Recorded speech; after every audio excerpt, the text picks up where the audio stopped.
In July, we've seen the number has moved to 0.59, which is one up from the 0.58 in June. Actually, since April, it's been moving steadily up. It was 0.56, 0.57, 0.58, and 0.59. But if you look at the entire year before that, we've seen that the momentum has tapered off compared to the previous year. So 24-25, we see a much higher momentum in growth compared to the previous year, and now that momentum is kind of tapering down. So this is a little bit in sync with the GVA results. If you look at the growth estimates that have come out, GVA in current prices for the first quarter of this year was 8.8% growth Y&Y, which was less than the 9.5 recorded last year. And in real terms, sectorally, we see agriculture is keeping up pace. Manufacturing is about the same. Construction activity was down, and services, of course, have been the top performers as far as the overall economy is concerned. So we are living actually in, I won't say turbulent because it's a very strong word, but not very stable times is probably a very fair, maybe a fair assessment. And I would put it on two fronts. One is the weather front, and second is on the tariff front. Briefly on weather, when we said the monsoon is going to forecast was going to be above average, prospects were looking very bright for the economy. But then there's been so much of rain and so much of, destruction and disasters in the northern states especially. And in Punjab, we've seen the worst flood since 1988. So something like 4.5 lakh hectares now submerged in under crop damage. The final assessment will only come after this month to see how things go. Because even in September, the IMD has said that the rains would be above average. On tariffs, a lot has been happening. And we'd like to welcome Rahul Mazumdar to our session today.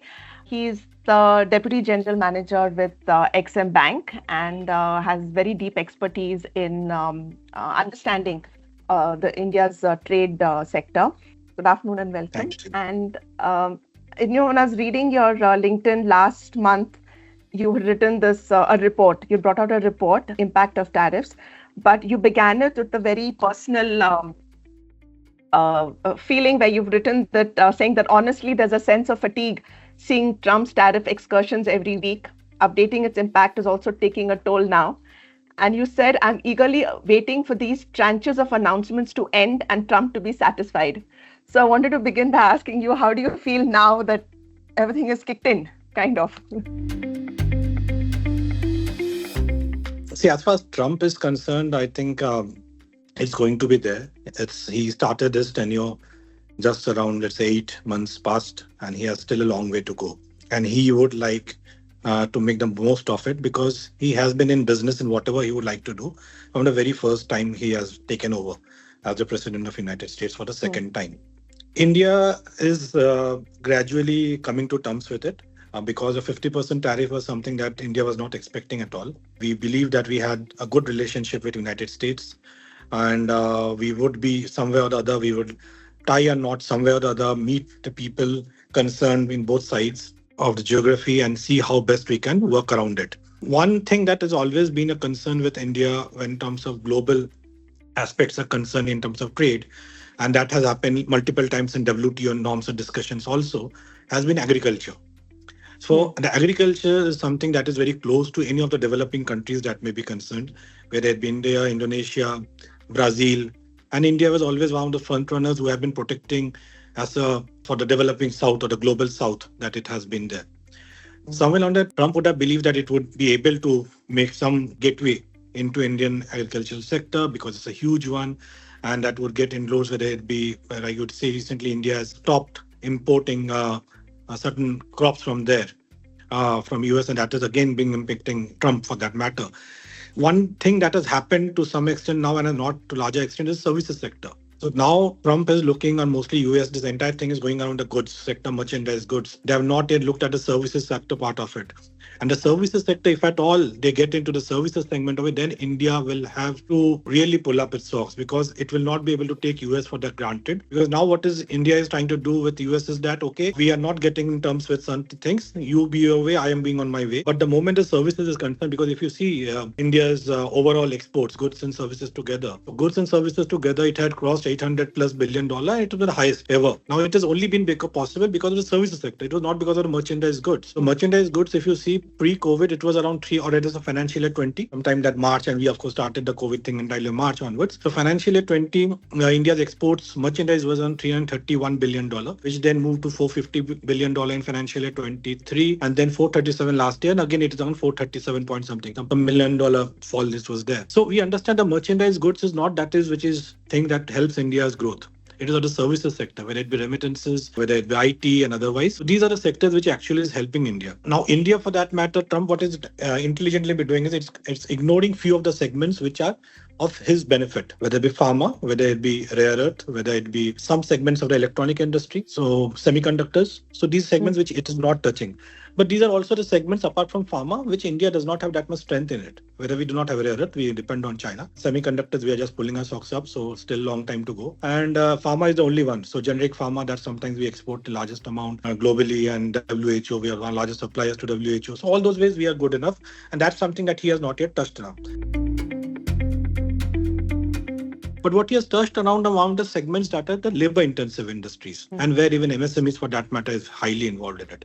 So whether it be gems and jewellery, so you will find segments in Surat, which get impacted. Textiles, again, you will find RMG and textiles getting impacted in Tamil Nadu. You will have leather getting impacted in Agra, Kanpur, elsewhere. So these are the industries which are going to get very highly impacted. So our estimates, and even in public domain, you'll find 54 to 55% of India's goods exports to United States are going to get impacted. And we are already halfway through, 6 months have passed by of this financial year. But if you get into the details, you will find intelligently the exporters have been done something very great. You will find that India's export to United States in the first quarter of this year has been extraordinarily high. It was in double digits. And so they were able to preempt this sort of a move that is going to happen. And they had onboarded the supplies to that extent. So you will find the first quarter of this financial year being very good, both overall. In fact, it was higher than last year's first quarter. And even India's exports to United States has been on the higher side, on double-digit growth. And we have done in textiles, pharmaceuticals, in each of the segments that you mentioned, you will find that India has in fact done very good in all the segments where India has been exporting pharmaceuticals are concerned. Now, but this is not going to go for quarter 2, even if quarter 3 and quarter 4 will not going to work around those parameters. Because in February or March, whoever the exporters were fundamentally strong, they understood what's going to happen. They had pulled it for the longer term, let's say first 3 months of the year or 6 months of the year.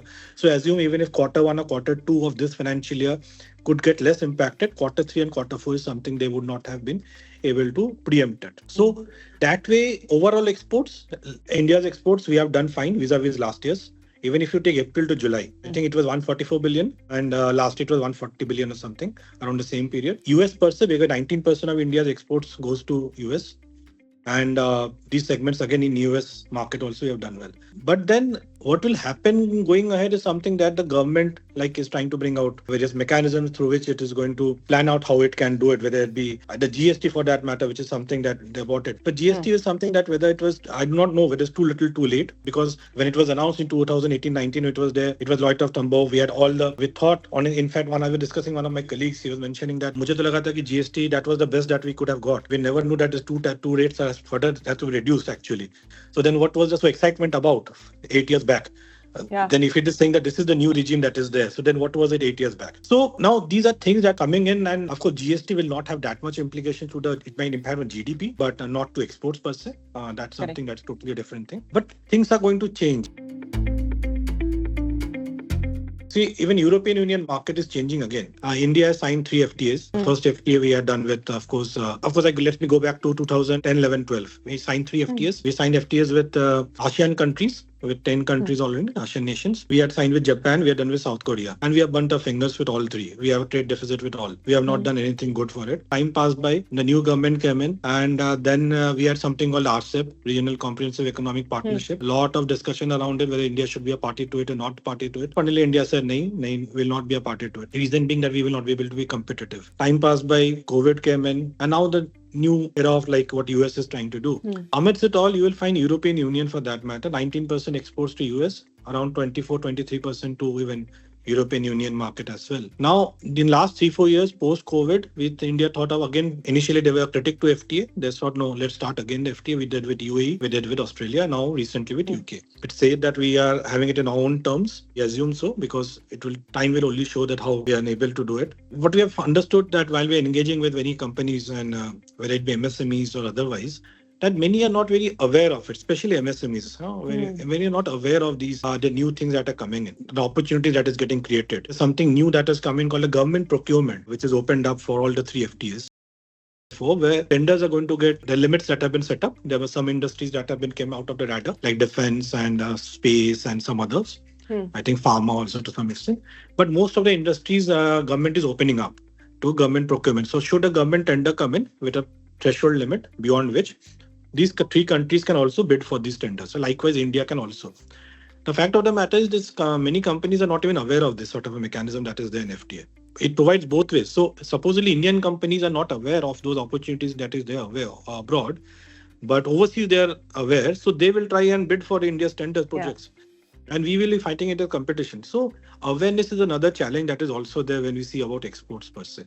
I just wondering, so who would you say would be responsible for spreading this awareness? Would it be the ministries or associations or? I think both.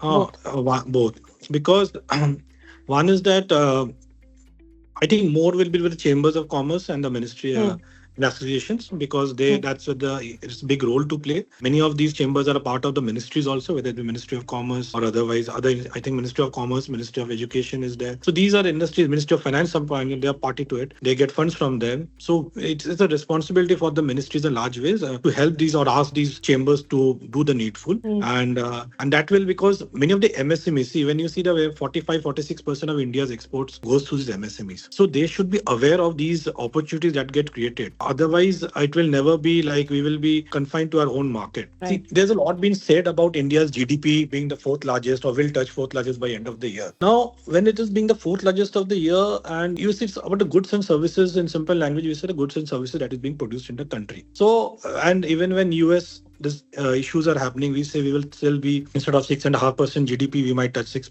GDP, and then we will try to make it up in the years to come. What we fail to understand is that how is US been able to do what they're doing with India, but they are not able to do with China. They have started with 100% plus tariffs with China, and they're slightly graduated. Now the reason being that what we offer to the global market is our population, our disposable income, our purchasing power parity, in fact, the middle income or the larger middle income that is there, which has that appetite to consume more. And that is where the opportunity comes from developed countries to come and put up shop over here or sell their products in the Indian market. They are not interested in our goods. They are interested in the market that we have. Right. And it is important, why I mentioned RCEP is that was an opportunity, let's say around 6-7 years back, to understand that, okay, it's basically you smell the coffee. You understand that you were not able to get part of that RCEP, larger group of 13 countries, because you were feeling that they are going to be competing, they will get into our own markets. But have we done enough to prepare ourselves for it? Let's say the European Union market for that matter. The European Union market is graduating. Something called RCEP had come in. No, it's not RCEP. It is called REACH. REACH was a chemical harmonization that they are bought in for around 10 years back, saying that in the chemical companies which you would like to put into India, get into the European market, have to abide by these rules and regulations. Chemical industry perhaps have gradually accommodated to it. But now they have come up with something called the CBAM, Carbon-Based Adjustment Mechanism. Now, this Carbon-Based Adjustment Mechanism, which is now confined to 3 industries, namely iron and steel, aluminium, and cement. India does not export cement. We consume ourselves because such a big infrastructure development and growth is happening. Steel and aluminium are the 2 items that we export to some extent. Now, what European Union is saying that gradually we are going to put it across. It's going to be a across the board parameter they're going to introduce. So I think if it's not 2026 onwards, next year end of it, it's going to fall under the ambit of any product that we are going to export to European Union. Now, if India's share in European Union exports is 24% around that figure, then we will again get impacted by even not be able to get into the European Union market as well. Simple thing, like say the toy industry. We export less than 500 million exports. 3-4 years back, we said we're going to help the toy industry, etc. Toy is a no-brainer. It's a low technology item. China market share is 80% in global toy industry. Yeah. India is less than a billion, 500 million. So something is fundamentally wrong in terms of what we produce for the global market. It is Right. important that globally people are becoming more sustainable conscious. The product that they are consuming, Hmm. especially European Union. Suddenly you will find another market, let's say Africa for that matter. Africa, India's share in Africa's imports is less than 10%. If I'm not wrong, it's 6%, 7%, but less than 10%. Hmm. Hmm. Now, if it is less than 10% in Africa, you wouldn't believe that Europe has a share of around 33%. So, if Europe can get into African market, India is not willing to get into the African market. So, even if I say that 45% of the exporters are MSMEs, if they would not willing to get into this market, might be some reason because they're a little conscious. Right. But what are about the other companies, other countries that are there? Or the big companies, why don't they not get into this Hmm. market? Hmm. Hmm. So these are things that if you want to play safe, it will be very difficult for Indian exports. See, Indian export share globally is around 1.8%. India's share in global exports in global trade. So it has fundamentally been like this for many years, and we have been stuck over there. The reason essentially being not we're not able to produce what the global market needs, the quality that is required for them. So these are some of the fundamental things that I believe that Indian exporters have to think about before they think about it. Otherwise, see, one more thing also I'd like to mention. Of the top five exported items that we do, it's mostly commodity based. Hmm. So you will have petroleum products. So we import crude oil, and then again we are exporting gems and Yeah. jewelry, importing gold, again doing it. Yeah. So these two together consumes around 25-30% of India's exports share of India. Hmm. The rest of it is like you're doing agri. So there is no technology-oriented item that is there that we are exporting, which the global people would be countries across the globe looking up to it. Hmm. Today, electronic industries has come into the top 10 exported item. Now, electronic industry has come into the top 10 exported items. Many say because of the PLI scheme that was bought in, and it is so. But it is mostly on the assembly part of it. It is not that we are producing something new, but at the same time, it's also the reason that we have to start somewhere.